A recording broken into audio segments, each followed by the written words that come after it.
Chapter 7. The Crimson Sun.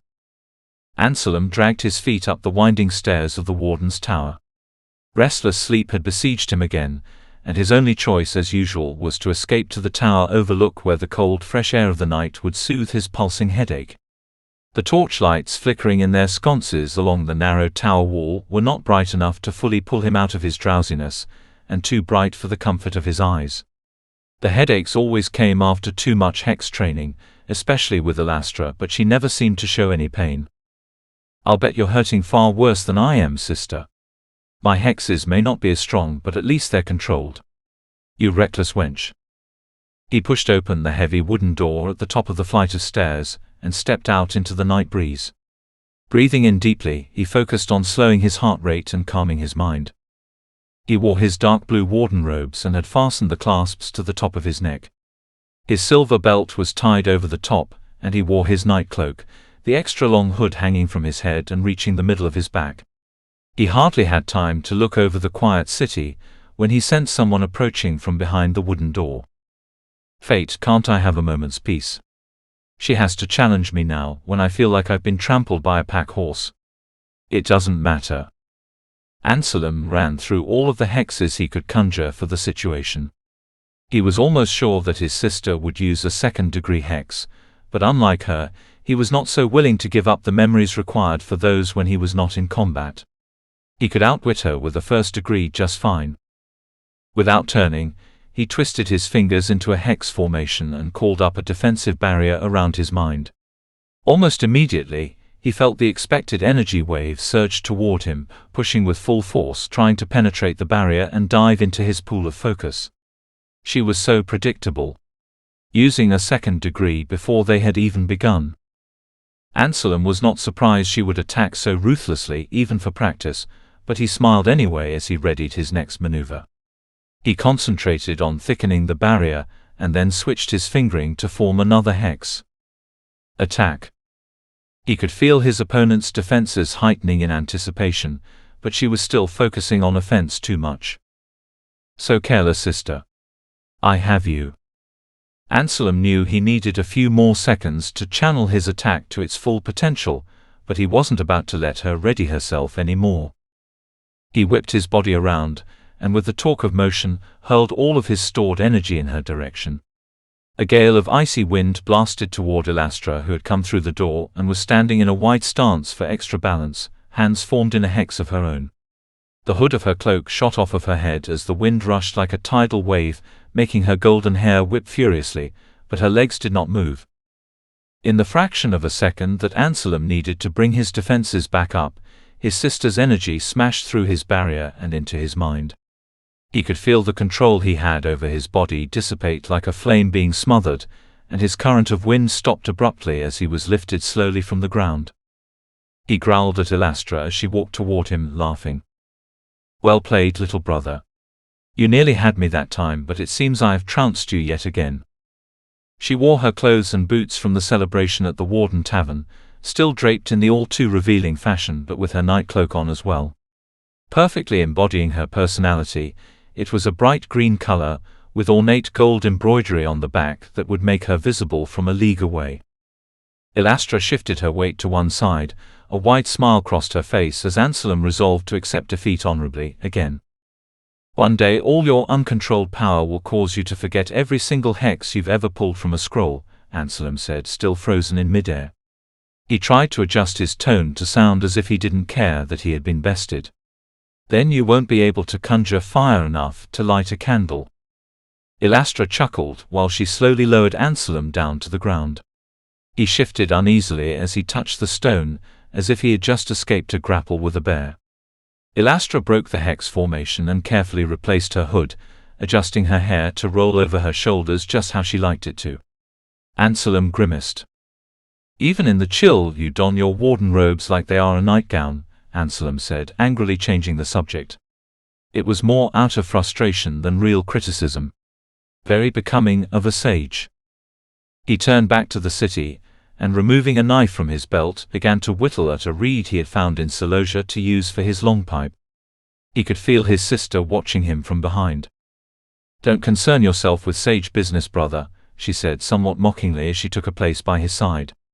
They stared down at the dark shapes of the city for just a moment, and the humor blew away in the wind. From the time we left Paladar as children those 10 years ago. 11 years ago, Anselm corrected her. Right. When we left, we decided to never look back and to live life to the very fullest, no? Anselm nodded. You have too much of our full mother and father in you, she said. I don't remember things well. I don't keep my records as I should, and I even don't like the way these cursed robes clutch at my throat. But I am a sage now because I take risks. You see.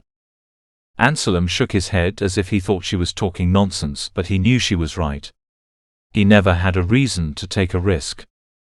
Ella, you don't keep your records because you're still unable to write a complete sentence, Anselm said, picking a subject he knew would get her worked up. Growing up in their own city as the children of cobblers, they had never received such education, not until they came to Tritus. When Caleb persuaded the wardens to take us in as marks, we dreamed of the power we would gain by taking the pact, Anselm began. Before he could go on with his impending lecture, his sister suddenly seized him by the collar and wrenched him to the stone floor of the tower. What in fate's name, he began, but was cut off again. Look! Elastra hissed at him. They were hidden from view by the parapet of the tower, but she was pointing through the stone. On the other tower. Someone's there. So what? Anselm grumbled, still confused, and pulled himself to his knees. Elastra was already peeking over the edge of the crenel. He replaced his reed and dagger, and joined her side to look over the stone at the tower that jutted out of the castle wall 50 paces beside them. A lone man stood looking over the city, his head hidden beneath a hood. With how his sister had acted, Anselm had been expecting to see Fate himself doing a jig, and just as he was about to ask what was going on in her head, he noticed.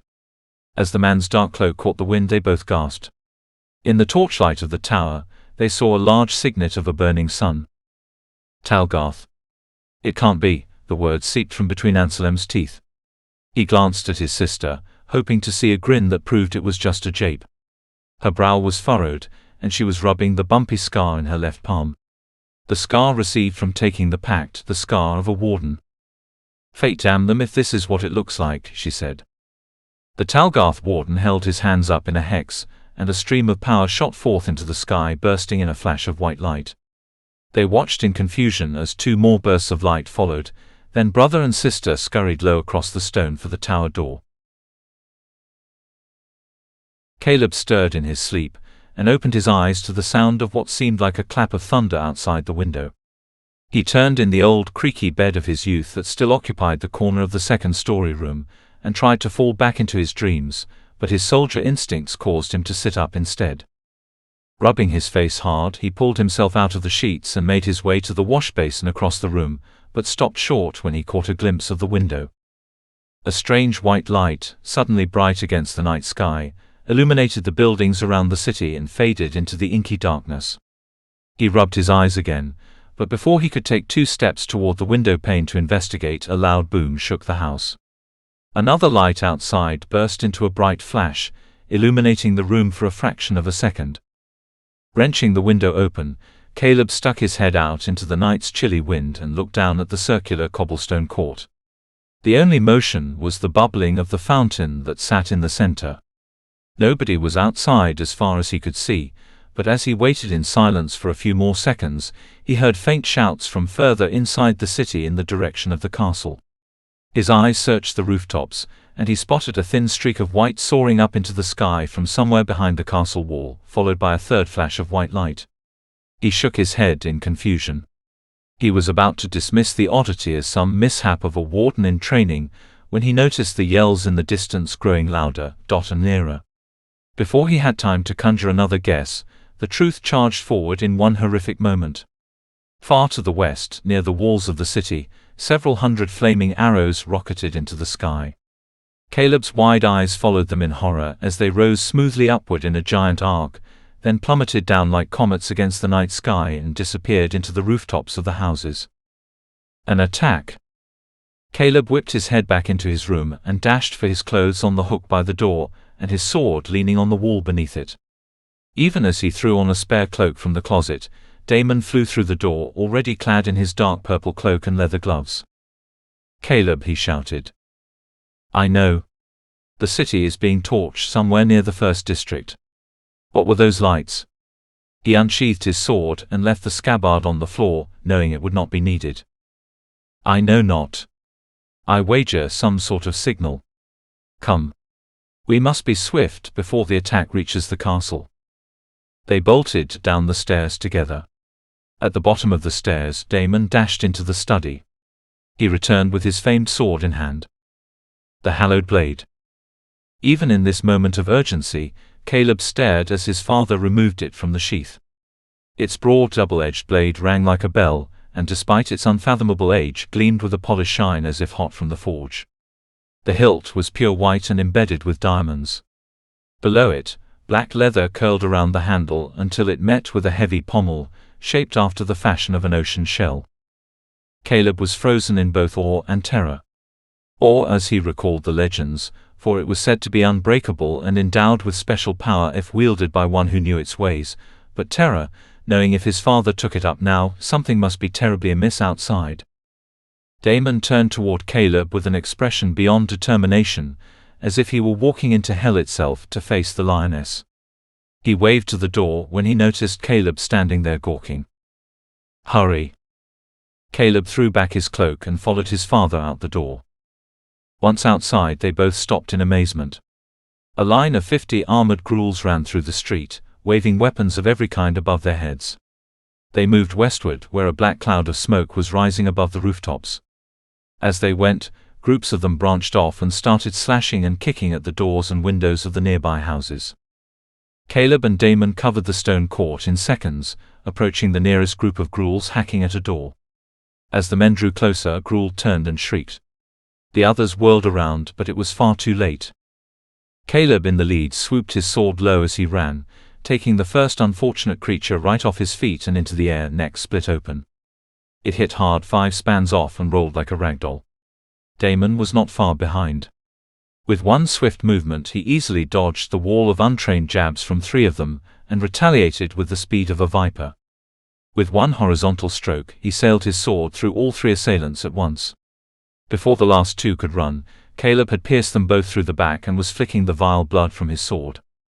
A man who had been watching from inside the house pulled his damaged door open a few feet, and pushed his head out through the crack.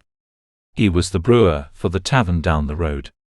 Caleb could see his wife and 2 frightened young daughters peeking out from behind him at the bodies of the ghouls strewn on the street.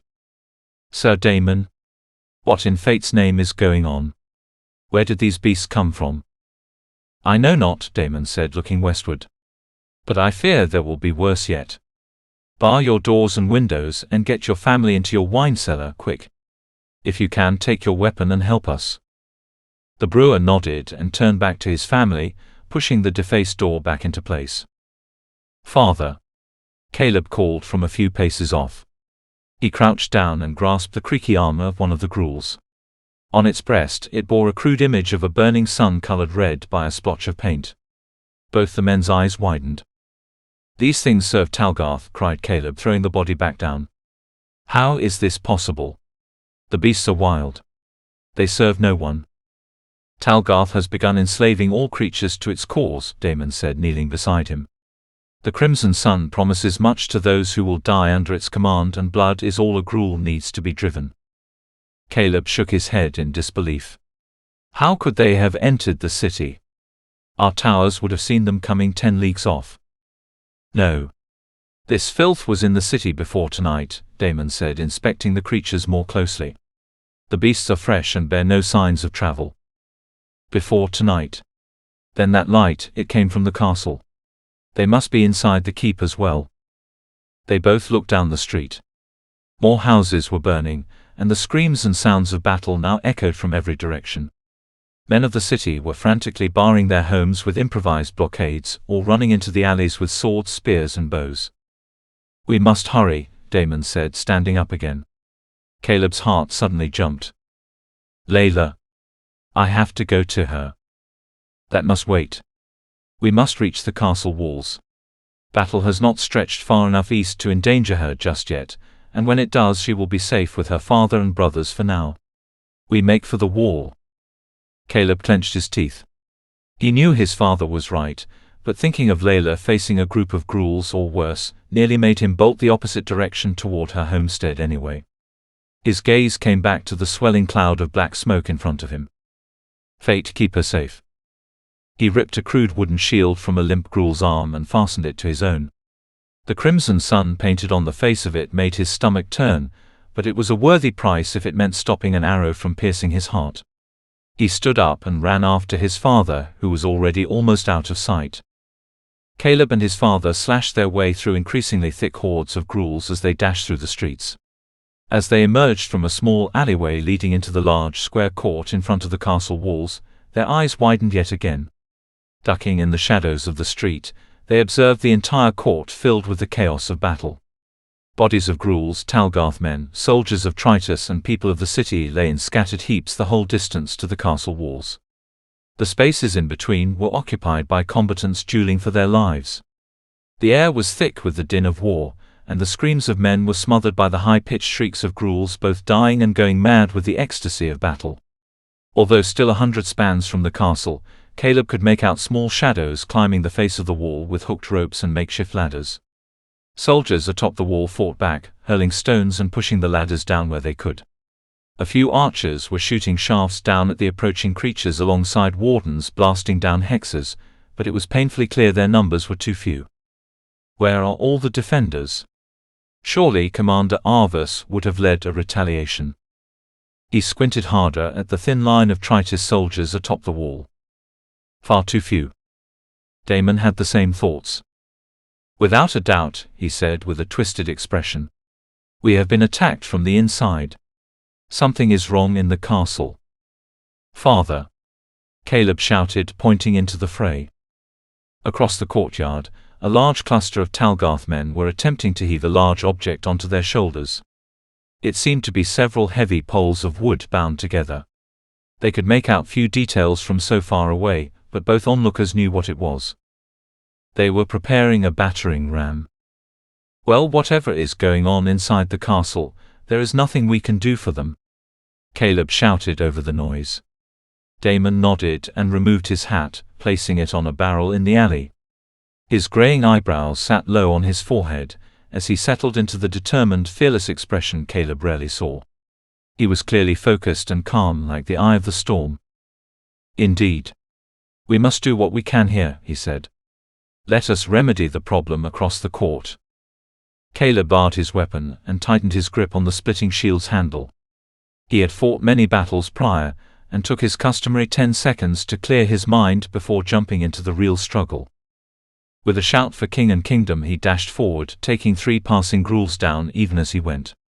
He could hear his father close behind, and surprisingly could hear and feel the rushing power of his father's sword as it passed through the air and into the enemy's bodies. As they danced their way toward their goal, Caleb weaved in and out of the patches of battle, letting his eyes fall to focus on nothing and everything at once. He settled into an alert calm, and his trained arms and legs took over, dodging and cutting where he must as he dashed for the battering ram. Time was his opponent now. They closed in on the group of at least 30 strong, just as they were hefting the hastily completed tool of destruction onto their shoulders. Caleb was already forming a plan of attack, but he did not have the chance to put it into action. A mighty call sounded from behind him. He knew it was his father, despite the fact that it sounded nothing like a human voice. For a moment of shock, Caleb thought his father had been pierced by a fatal blow, but as he turned to look he saw Damon rush by him, the legendary blade pulsing with light in his hands. A wind followed him that nearly took Caleb off of his feet, and he stood in amazement as he watched his father leap toward the soldiers. He landed in the midst of them, and his cloak whipped violently as he threw up his sword in a vertical strike. The 40-foot-long ram split in 2 down the middle, and a dozen men soared into the air as if the whole group had just been struck by lightning. Suddenly all the legends surrounding his father's sword made sense. Before he could take it all in, the Talgarth men remaining close by charged him. He and his father slashed back in one fluid motion, finishing the last of them off. Thank you for listening. Subscribe and ring the bell so you don't miss the next chapter. Episodes go live every Monday and Friday morning at 10 a.m. Eastern Standard Time. The audiobook can be purchased in its entirety on Google Play Books. Get the whole trilogy now in both paperback and ebook formats. All links are in the description.